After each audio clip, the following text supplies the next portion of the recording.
سلام كبرات تخاتلت فيديو كم يعلقهم نلومي أبز مدب بزعب حمام لبي كنرينا أب عالمنا خبزلو قتلت حمامات حمام لبي قدام يكونوا يسرع عن كله كالاي حمام شكور سالساي دما حمام منشرو مخانم مصنع ستات يرقاقصو أبز حجوان أب عالم تزبزحه مودك سبب صعب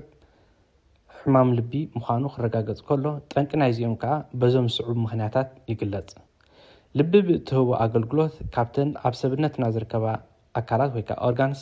እታ ኣዝያ ኣገዳሲትን ጠቃሚትን ምዃና ዘጠራጥር እኳ ተዘይኮነ ብዝተፈላለዩ መንገድታት ክትጥቃዕ ዘለዋ ተኽእሎ ግን ኣዝዩ ልዑል እዩ። ሓደ መጀመርያ ልቢ ናብ ደምን ናብ ሙሉእ ኣካላትና ንኽጭንጉዕ ብጭዋዳት ዝተሃንጽ ስለ ዝኾነት እዞም ጭዋዳታት እዚኣቶም ብዝተፈላለዩ ምኽንያታት ክደኽሙ ወይ ከዓ ክህሰዩ ከለዉ ሕማም ልቢ ይስዕብ። በዚ ምኽንያት እዩ ከዓ ኣብ ሓደ ሰብ ህርመት ልቢ ምዝነኪ ዘይስሩዕ ምዝኸውን ልቢ ስሩዕ ህርመታ መታን ክህልዋ ፔስ ሜከር ዝተባሃለ ሓጋዝ ባእታ ዝግጠመላ። ካልኣይ ካብ ልቢ ናብ ሙሉእ ኣካላትና ዘመሓላልፉ ኮሮነሪ ኣርተሪ ተባሂሎም ዝግለጹ ዓበይቲ ሻምቆታት ደም ብዝተፈላለዩ ምኽንያታት ካልሽየም ወይ ስብሒ ብምውህላል ክጸቡ ወይ ከዓ ክዕበሱ ከለዉ ጠንቂ ሕማም ልቢ ሞትን ከም ዝኾኑ ሓካይም ይገልጹ። ኣብዚ እዋን እዚ ዝተጠቕሰ ሰራውር ደም ክመጽእ ዝኽእል ኣሉታዊ ሳዕብን ብኣጋን ምእላይ ተባሂሉ ካብ ዓቐን ካልሽየም ኣብ ኮሮናሪ ኣርተሪ ክውሰድ ተጀሚሩ ኣሎ። ሳልሳይ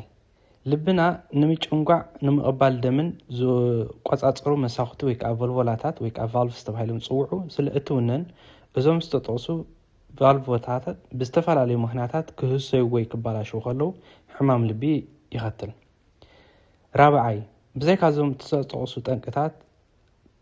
ካብ ናብ ልቢ ዘመሓላልፉ ደቀቕቲ ሰራውር ደም ወይ ከዓ ካፕለሪስ ብዝተፈላለዩ ምኽንያታት ክህሰዩ ከለዉ ኣብ ሰብነትና ናብ ዝርከብ ዝተፈላለዩ ኣካላት ከብፅሕዎ ዝግብኦም ደም የቋርፁ እሞ እቲ ደም ዘይበፅሖ ኣካል ብሕልፊ ከዓ ልቢ ዝያዳ ትህሰ። እዚ ፀገም እዚ ከዓ ሕማም ደቀቕቲ ሰራውር ወይ ከዓ ማይክሮቫስኩላር ዲዚዝ ተባሂሉ ይግለጽ። ካብዞም ልዕል ኢሎም ዝጠቐስናዮም ምኽንያታት እንትዳርኢና ልቢ ልዑል ጥንቃቐ እንተዘይጌርናላ ብዝተፈላለዩ ጠንቅታት ብቐሊሉ ክትጥቃዕ ዘሎ ተኽእሎ ልዑል ስለ ዝኾነ ኣብዚ እዋን እዚ ጠንቂ ሞት ብዙሓት ሰባት ክትከውን ምህላዋ እዩ። በዚ ምኽንያት እዚ ከዓ ኣብ ዓለም ካብ ዝኽሰቱ ሕማማት ሕማም ልቢ ቀዳማይ ቀታሊ ተባሂሉ ተመዝጊቡ ኣሎ። ሓደ ካብ ዓይነታት ሕማም ልቢ መጥቃዕቲ ልቢ ወይ ከዓ ሃርት ኣታክ ተባሂሉ ዝግለጽ እዩ። ደም ምጉራት ዝኾነ ስርሖም ኮሮነሪ ኣርተሪ ተባሂሎም ዝጽውዑ ዓበይቲ ሰራውር ደም ብዝተፈላለዩ ምኽንያታት ኣብ ውሽጦም ካልሽየም ብምውህላል ንብዕኻ ክስኒ ዝመስል ርስሓት ወይ ከዓ ፕሌክ ፈጢሮም እናፀበቡ ይኸዱ እሞ ኣብ ውሽጢ እዞም ሻምቡቆታት ደም ዝእከብ ርስሓት ከዓ ካብ እንምገቦ ሽኮር፣ ስብሒ፣ ኮሌስትሮልን ብብዝሒ ካልሽየም ዝሓዙ ዝተመስርሑ ምግብታት ምዃኖም ይግለጽ።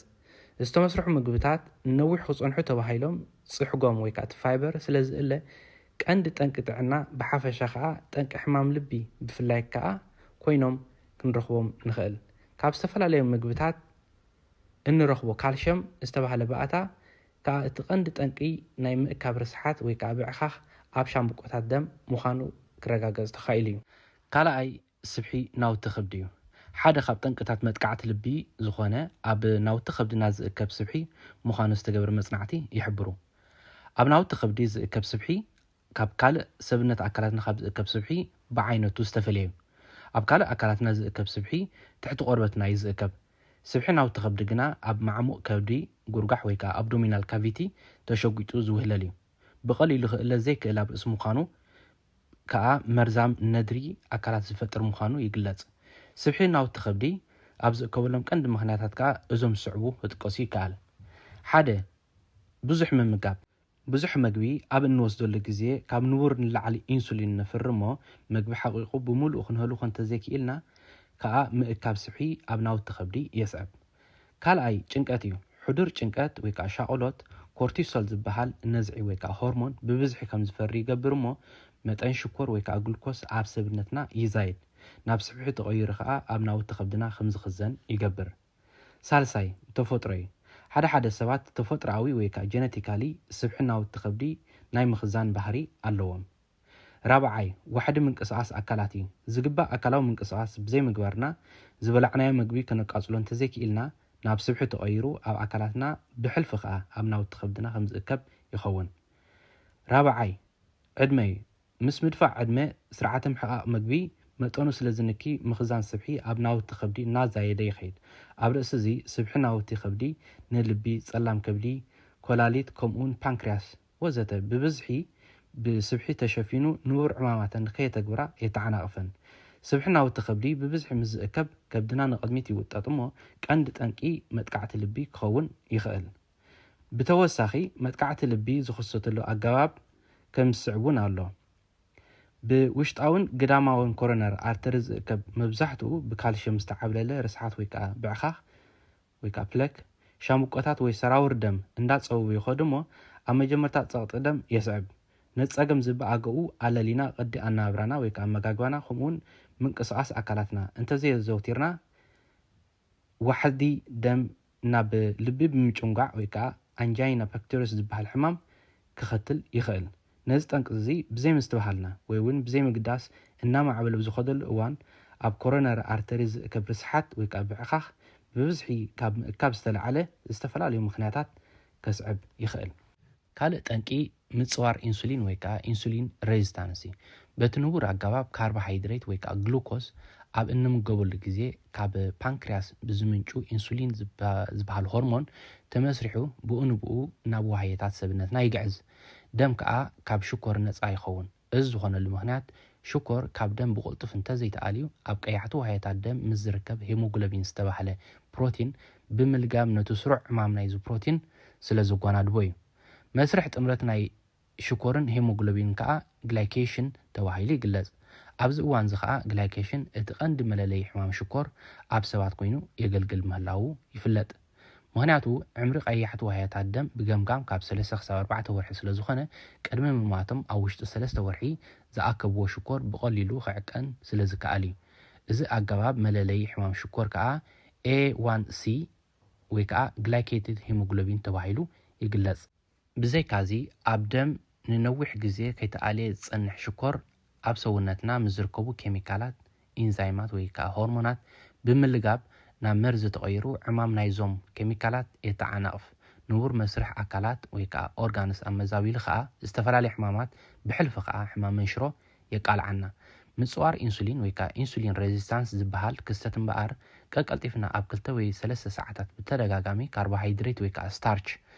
ወይ እውን ሽኮራዊ ምግብን መስተን ምስ እንወስድ ፓንክሪያስ ኢንሱሊን ብተደጋጋሚ ተመጩ ትግደድ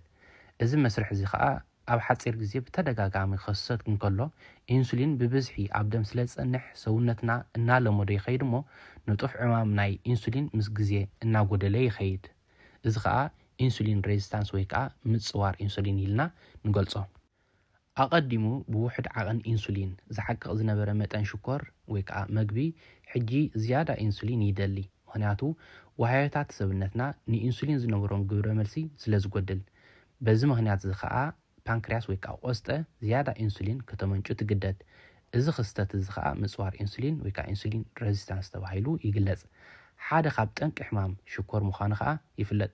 ብዘይካዚ ኢንሱሊን ብብዝሒ ኣብ ደም ንነዊሕ ግዜ ምስ ዝጸንሕ ጠንቂ ምእካብ ርስሓት ወይ ከዓ ብዕኻኽ ከምኡውን ብእንግሊዝኛ ፕሌክ ተባሂሉ ዝፅዋዕ ኣብ ሰራውር ደም ወይ ከዓ ኮሮናሪ ኣርተሪ ስለ ዝኸውን ንዝተፈላለዩ ሕማማት ልቢ ከም ዘቃልዓና ተመራመርቲ ይገልጹ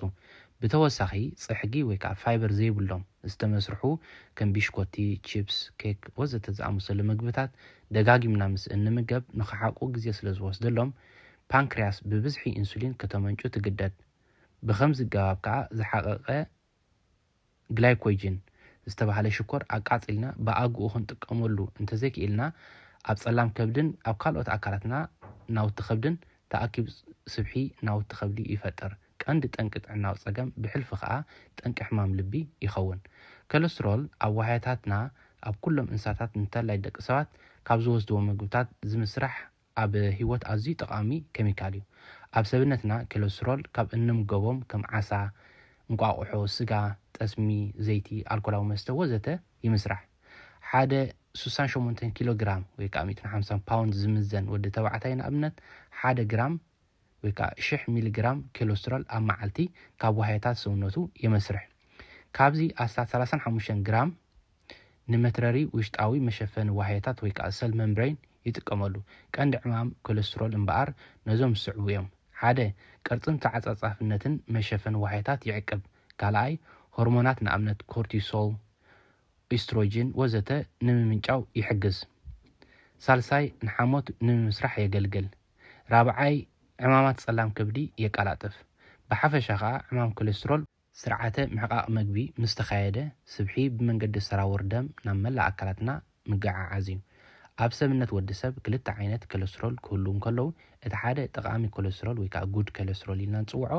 ሃይ ደንሲቲ ሊፖፕሮቴይን ተባሂሉ ወይ ከዓ HDL ተባሂሉ ይግለጽ እቲ ካልኣይ ከዓ ጎዳኢ ኮሌስትሮል ወይ ከዓ ባድ ኮሌስትሮል ተባሂሉ ጽዋዕ ሎው ደንሲቲ ሊፖፕሮቴይን ተባሂሉ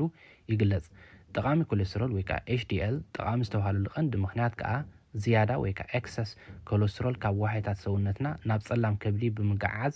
ርስሓት ኮይኑ ከም ዝእለ ስለ ዝገብር እዩ ኣብ መናድቕ ሰራውር ደም ወይ ከዓ ኣርተሪ ዝእከብ ስብሕን ካልእ ርስሓትን እውን ይኣሊ በዚ ከዓ ምጽባብ ምዕባስን ሻምብቆታት ደም ዘስዕብ ሓደ ዓይነት ሕማም አተሮስክለሮሲስ ኣዝዩ ከም ዝጎድል ይገብር ቀንዲ ዕማም ጎዳኢ ኮሌስትሮል ወይ ከዓ LDL ከዓ ኮሌስትሮል ካብ ጸላም ከብዲ ናብ ኩሎም ዋህያታት ኣካላትና ብምግዓዝ ኮይኑ ብሕልፊ ከዓ ናብ ሰራውር ደም ብብዝሒ ስብሕን ካልእ ርስሓትን ብምስካም ኣብ መናድቕ ናይዞም ሰራውር ደም ተላሓዲዱ ከም ዝጸብብ ይገብር በዚ ከዓ ልዑል ጸቕጢ ደምን ሕማም ልብን ወይ ከዓ አተሮስክለሮሲስ ክንቃላዕ ስለ ዝገብር ጎዳኢ ተባሂሉ ይግለጽ በዞም ዝተጠቐሱ ምክንያታት እምበኣር ልዑል መጠን ኮሌስትሮል ሕማም ልቢ ኣኸቲሉ ናብ ሓንጎል ዝኸይድ መጠን ደም ብምጉዓዝ ወቕዒ ወይ ከዓ ስትሮክ ይኸትል ብዘይካዚ ኮሌስትሮል ምጽባብ ሰራውር ደም ኣኸቲሉ ጸገማት ኣዒንትን ኮላሊትን የስዕብ ናይ ምንቅስቓስ ጸገም እውን ይፈጥር እዚ ጸገምዚ ንምእላይ እምበኣር ዝተመጣጠነ ምግቢ ምውሳድ ቀጻሊ ምውስዋስ ኣካላት ምዝውታርን ሚዛን ኣካላትና ምቁጽጻርን ሕዱር ጭንቀት ምዝህልወና ድማ ምስ ሰብ ሞያ ጥዕና እናተመኸርና ምውጋድ ብዙሕ ስብሒ ዘለዎም ከም ዓሳ ስጋ እንቋቑሖ ሓፊስ ጸባ ውፅኢቱን ዝተመስርሑ ጣዓሞት ወይ ከዓ ስናክስ ኣልኮላዊ መስተ ብብዝሒ ምስታይ ወዘተ ዝኣመሰሉ ነገራት ክነወግድ ይግባእ ብተወሳኺ እኹል ሰዓታት ድቃስ ዘይምርካብ ዕማማት ናይቶም ንኮሌስትሮል ዝቋጻጸሩ ሆርሞናት ስለ ዝተዓናቕፍ መዓልታዊ እኹል ሰዓታት ልኡም ድቃስ ሓጋዝ እዩ ክንገብሮም ዝግባአና ፍትሓት ጠንቂ ናይዞም መብዛሕትኦም ዝጠቐስናዮም ጸገማት እምበኣር ክንምገቦም ዘይግባአና ምግብታት ምምጋብ ኣብ ሓጺር እዋን ደጋጊምካ ምብላዕን ምንቅስቓስ ኣካላት ዘይምዝውታርን ምዃኖም ዝተገብሩ መጽናዕትታት የረጋግጹ እዚ ከዓ ንምጽዋር ኢንሱሊን ኣቃሊዑ ሕማም ሽኮር ከም እነጥሪ ይገብረና መብዛሕትኡ ግዜ ንሕማም ኮሮነሪ ኣርተሪ ከም ዘቃልዓና ኣቐዲሙ ዝተገብረ መጽናዕቲ ይገልጽ ኩሉ ግዜ ጸገም ዝመጸና ብኣፍና ንእትዎም ነገራት ከም መግቢ መስተ ሽጋራ ወዘተ ምዃኖም ምግንዛብ ኣገዳሲ እዩ ካብዚ ጸገምዚ ንምድሓን እምበኣር እቲ እንኮን ቀንድን መፍትሕ ክኸውን ዘለዎ ኢሎም ሓካይም ክኢላታት ዝመኽርዎ ስነ ኣመጋግባና ዝኣምንዎ ነገር እንተልዩ ኩሉ ግዜ እንበልዖ መጠን መግቢ ውሑድ ምስ ዝኸውን ኣብ ርእሲ እውን እንወስዶ ምግብታት ዝተወሃሃደ ክኸውን ይግባእ ብተወሳኺ ከዓ ነዊሕ ሰዓታት ከይበልዓና ክንጸንሕ ከም ዘለና ነዊሕ ሰዓታት ዘይምብላዕ ወይ ከዓ ፋስቲንግ ንሰውነትና ካብቲ ዝተኸዘነ ስብሒ ስለ ዝጥቀም ክብደት ንምጉዳል ይኹን ዝተፈላለዩ ሕማማት ንምክልኻል ሓጋዝ እዩ ንኣብነት 12 ሰዓታት ወይ እውን ልዕሊኡ ከይበልዓና ምስ ጸንሕ ዝተኸዘነ ስብሒ ናብ ናውቲ ከብዲ ኣቃጺልና ዘድልየና ጸዓት ወይ ከዓ ካሎሪ ስለ እንጥቀም ስብሒ ናውቲ ከብድን ክብደት ኣካላትን ይጎድል እዚ ኣገባብ ኣመጋግባ ዝኻ ኣብ ሰሙን 2 ወይ 3 ግዜ ብምድግጋም ንንውሕ ዝበለ ግዜ ክንቁጽሎ እንተኽኢልና